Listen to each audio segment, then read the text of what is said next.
बुलाओ उसे माता। मैं उस कुल खातनी को माता नहीं कहूंगा और मैं ये अन्याय भी नहीं होने दूंगा।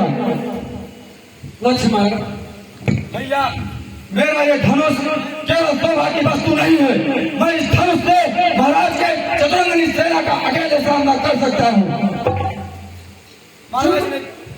महाराज ने क्या सोच रखा है? राम बड़ा दयाशील है, वह सब कुछ चुपचाप सहन कर लेगा।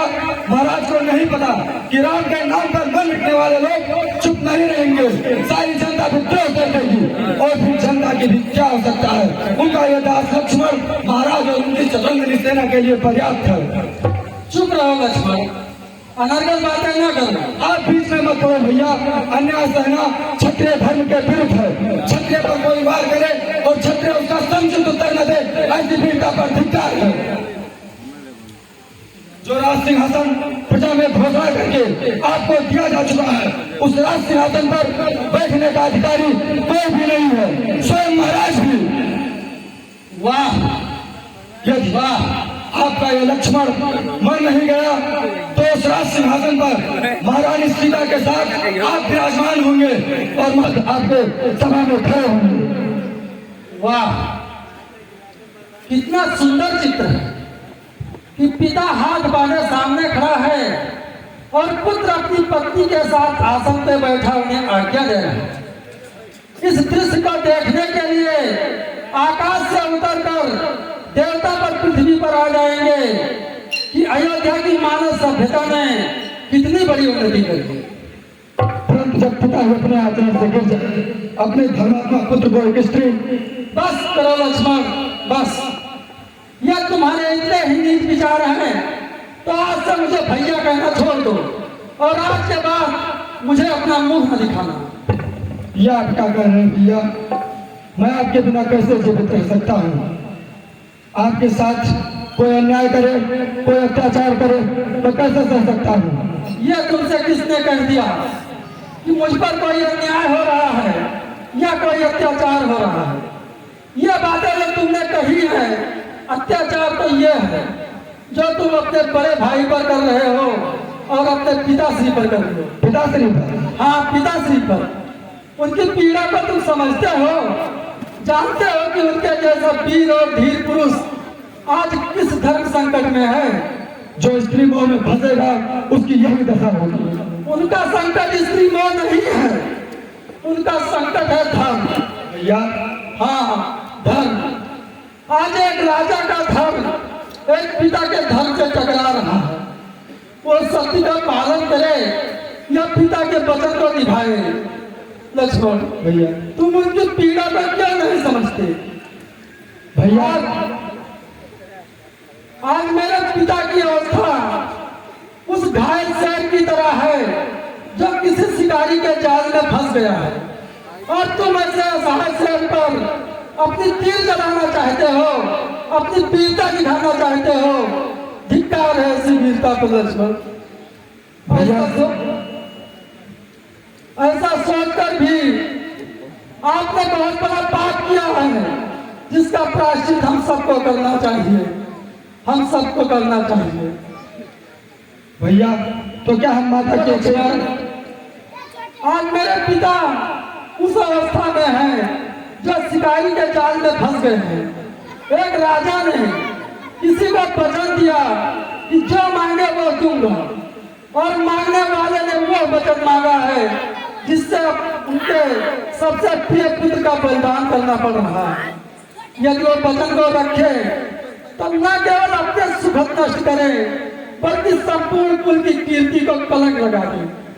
और यदि वो वचन को तोड़े तो वो पुत्र जिसके बिना वो जीवित नहीं रह सकते उसे बन के काटे कंकड़ में ढकेल दे।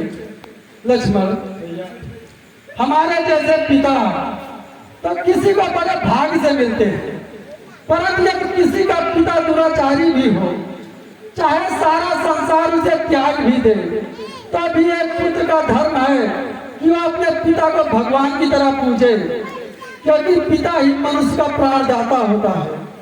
लक्ष्मण, आज जब मैंने अपने पिता को इतनी निस्सहाय अवस्था में देखा तो मुझे अपने ऊपर ग्लानि हुआ। मेरे कारण मेरा वीर और महान पिता इतना दुखी है, तब मैंने अपना कर्तव्य सुनिश्चित करने में एक पल की भी देरी नहीं लगाई।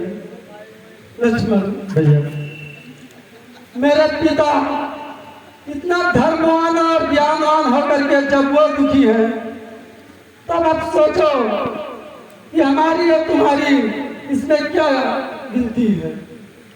भैया, तो क्या हम माता कैकेयी के इस अन्याय को ऐसे चुपचाप सहन कर लेंगे? मैं माता कैकेयी को दोषी नहीं मानता। भैया, हाँ लक्ष्मण, बचपन से लेकर आज तक माता कैकेयी ने हमें कितना स्नेह, कितना दुलार दिया, क्या तुम भूल गए? वो तो निश्चल प्रेम की एक ऐसी पवित्र नदी है जिसमें सदा स्नेह की लहरें उठती रहती हैं। ऐसे निश्चल प्रेम की पवित्र नदी एक दिन में कैसे सूख गई, ये मेरे समझ में नहीं आ रहा है भैया। लक्ष्मण, मनुष्य के जीवन में बहुत सी अनहोनी बातें ऐसी होती रहती हैं जो मनुष्य के समझ में नहीं आता। अकस्मात एक दिन भूकंप आता है जो मनुष्य के जीवन को उथल पुथल कर देता है। ऐसे समय में किसी का दोष नहीं देना चाहिए। आज जो हो रहा है ये होनी है, ये विधना है, उसे अपना प्रारब्ध समझकर स्वीकार कर लेना चाहिए। यदि ये होनी है तो मैं होनी से भी नहीं हारना चाहता। वीरों के असली गुणवत्ता की परीक्षा ऐसे ही आपत्ति काल में होती है। नहीं लक्ष्मण, मनुष्य की वीरता आपत्ति काल में ही नहीं होती, मनुष्य के धर्म की भी परीक्षा होती है। रख दो, कभी बार बार शस्त्र उठाना परम वीरता की निशानी नहीं होता। कभी कभी शस्त्र नहीं उठाना परम वीरता की निशानी होती है। रख दो ये धनुष और मेरे जाने के पश्चात इसे राजा भरत की सेवा में धारण कर दो। आपके जाने के पश्चात इसका क्या अर्थ है? यदि आप बन जाएंगे तो मुझे भी बन जाना होगा। नहीं, वनवास मुझे हुआ है, तुम्हें नहीं।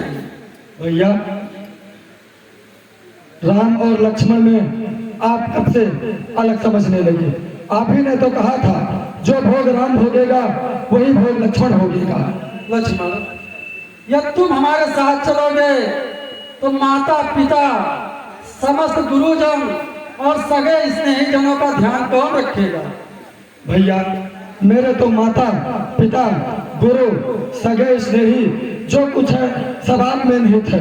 मैंने आपसे अलग होने की तो कभी कल्पना भी नहीं की थी। यदि क्रोध के आवेश में कुछ अनुचित शब्द कह दिया हो तो हम क्षमा चाहते हैं भगवान। हमें अपने साथ ले चलिए, मुझे अपने से अलग मत करिए भैया। मैं आपके बिना इस अयोध्या में एक क्षण भी जीवित नहीं रहना चाहता। हमें क्षमा करिए भैया। लक्ष्मण, यदि मैं तुम्हें अपने साथ ले गया तो इससे माता सुमित्रा क्या सोचेगी?